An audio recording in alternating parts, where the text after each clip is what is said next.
है। जब अपने आप में परफेक्ट हो जाओगे तो तब दूसरे के काम आओगे।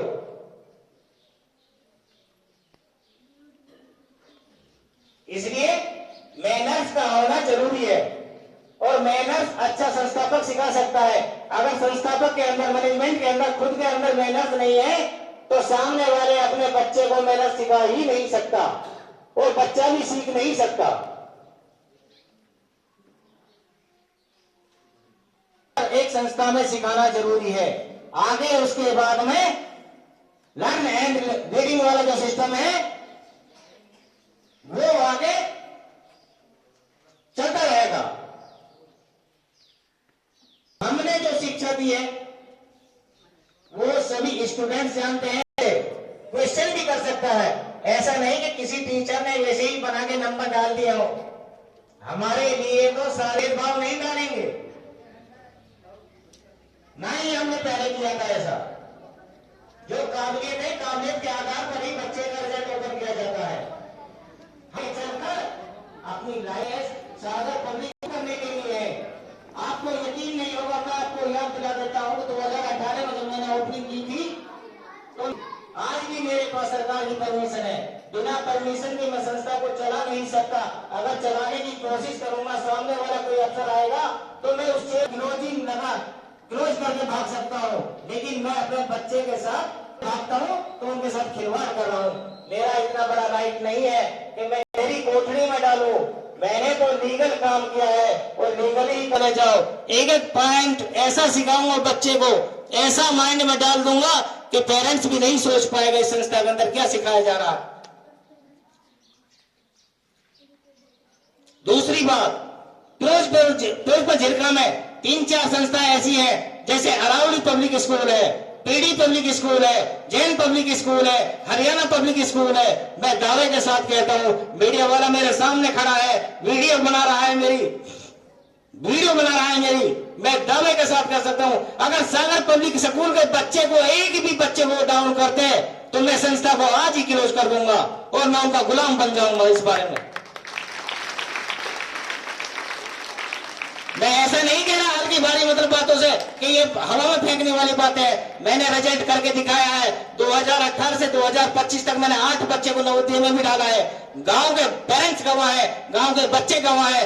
आज भी मेरे बच्चे उस नवोदय में फ्री में पढ़ रहे हैं +2 तक के। ये काबिलियत हमने दी है, ऐसे नहीं दी काबिलियत, ऐसे नहीं है ये काबिलियत। हमने मेहनत की है, हमने शिक्षा दी है, तब बच्चे को उस मुकाम पे पहुंचाया हमने। आज उनकी पेरेंट्स की आत्मा कितनी खुश है कि मेरा बच्चा अच्छे संस्था में गया है, फ्री में पढ़ेगा बच्चा, अच्छी तालीम पाएगा, तो उससे ज्यादा हमारा नाम हो रहा है इस जगह में। 2008 में 2018 से 25 तक 8 बच्चे नवोदय में जाना मामूली बात नहीं है। मेरे हिसाब से तो जिले में, पूरे मेवात जिले में ये सागर पब्लिक स्कूल जो है टॉपर है इस लाइन में। लेकिन मैंने अपनी मीडिया के सामने कोई इस तरह की बातें पेश नहीं की, ना मैंने किसी को दिखाई इस बारे में। खुदा गवाह है, यहाँ के बच्चे पेरेंट्स गवाह है कि वो पेरेंट्स के बच्चे गए कि नहीं गए। दूसरी बात, मेरी संस्था से 2018 से 25 तक के जितने भी बच्चे 5 क्लास से ऊपर किसी संस्था में गए हैं, मुझे तो ऐसा लगता है कि वो बच्चे उस स्कूल में टॉप पर चल रहे होंगे। ना तो उनके पेरेंट्स से पूछ लेना कि वो बच्चे किसे डाउन है या टॉप पर चल रहे हैं उस संस्था में। ऐसा नहीं कि कहीं दूर गए हैं बच्चे, झिरका में गए हैं या पहाड़ी में गए होंगे वो। बल्कि मेरे तो कानों में यहां तक भी बात आई थी, एक बच्चा मेरे पास से ठेकाबाज, दौलेट का एक गांव पड़ता है ठेका गांव का बच्चा, एक बच्चा है, 2 बच्चे हैं, जयकम के बच्चे हैं, वो मेरे पास से पढ़ के गए थे 1st क्लास to 5 तक, और वो पहाड़ी में गए हैं। पहाड़ी में अच्छी संस्था में उन्होंने डाला है। बल्कि वो बच्चे ने मुझे आगे बताया था, सर यहाँ की शिक्षा और वहां की शिक्षा में तो जमीन आसमान का अंतर है। वहां तो पता ही नहीं वो किस तरह की शिक्षा दे रहे हैं। यानी हमने इंग्लिश लैंग्वेज में बच्चे को सिखाया और वहां हिंदी लैंग्वेज में बच्चे को सिखा रहे हैं, यानी बच्चे के भविष्य के साथ वो खिलवाड़ कर रहे हैं। जब हमने पेड़ लगाया नीम का, तो करेले का क्यों लगाए? वो नीम का लगाना चाहिए ना। जरूरी है कि मतलब पेरेंट्स के सामने दिखावट करना, मैं नहीं करता इस बारे में। मैंने तो अच्छी शिक्षा तालीम दी है। मुझे तो अफसोस इस बात पे, इतनी बेहतरीन शिक्षा होने के बाद में पता नहीं इस गांव के पेरेंट्स क्या चाहते हैं अपने बच्चे के भविष्य के साथ में। लोकल गांव में संस्थाएं खुली पड़ी है, आज तक मैंने शिकायत नहीं की, लेकिन ये पेरेंट्स से तो कह सकता हूं इस बारे में, अरे अपने बच्चे को क्यों इस तरह से अंधेरी कोठरी में डाल रहे हैं। जहां शिक्षा तालीम अच्छी मिलती है, जहां का स्टाफ अच्छा है, मैनर्स हैबिट्स गुड हैबिट सिखाती है, डिसिप्लिन में बच्चे को लेकर चलती है, तो इससे अच्छी संस्था वो कहां मिलेगी आपको। कितने से पैसे खर्च कर रहे हैं आपके, कितने पैसे हम ले रहे हैं आपके। हमने फीस नहीं ली आपकी, हम सिर्फ मेहनत ले रहे हैं आपसे। अगर एक बच्चे का 6,000 7,000 8,000 रुपए सालाना खर्चा है, आप कैलकुलेट करके देखो, साल का 365 दिन होता है, डे वाइज करके देख लेना, क्या 10 12 15 रुपए में एक बच्चा नहीं पढ़ाया जाता आपके पास में। आज एक मजदूर आदमी मजदूरी कर रहा है, 500 600 रुपए ले रहा है। अगर एक मजदूर आदमी दिल से अपने बच्चे को पढ़ाना चाहता है तो 5 बच्चे को आसानी से पढ़ा सकता है, 100 रुपए डेली से पढ़ा सकता है। लेकिन पता नहीं पेरेंट्स किस तरह से मतलब किसी रास्ते में जो भटक रहे हैं, जो इनको मालूम नहीं शिक्षा का महत्व क्या है।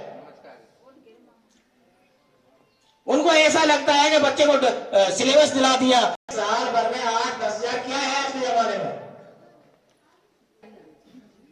लेकिन उसका आप निकाल के देख लेने इस बारे में। हम बात कर एक बच्चे को पढ़ाने के लिए अगर एक वक्त का सब्जी में पैसा कम कर दे, किसी और पाए दूसरे के लिए रोजगार दिया जाए। मैं कौन सा सरकारी नौकरी कर रहा हूं, मैं उनको नौकरी दे रहा हूं, तो बताओ सरकारी नौकरी अच्छी कि नौकरी अच्छी की कोशिश करो। बच्चे पढ़ जाएंगे तो आपका नाम होगा, हमारा तो नाम हो जाएगा। कोई संस्था में आगे मेरा बच्चा है, मुझे तो दुख होता है कि माँ बाप अपने बच्चे की तरफ केयर नहीं कर रहे। पैसा भी लगा देंगे, वैसे भी कर देंगे सारे काम, लेकिन शिक्षा की तरफ ध्यान नहीं देंगे। क्यों नहीं देते? क्योंकि हम अनपढ़ हैं, हमें महत्व नहीं है पता। हमें तब याद आता है जब हम किसी रास्ते में भटक जाते हैं, कहीं शिक्षा की जरूरत पड़ जाती है, तब हमको शिक्षा याद आती है कि काश मैं भी पढ़ा लिखा होता तो आज मेरे साथ ये व्यवहार नहीं होता। शिक्षा का तो बहुत बड़ा महत्व है। शिक्षा कोई ऐसी नहीं है, जितनी तालीम लोगे उसी के काम आएगी।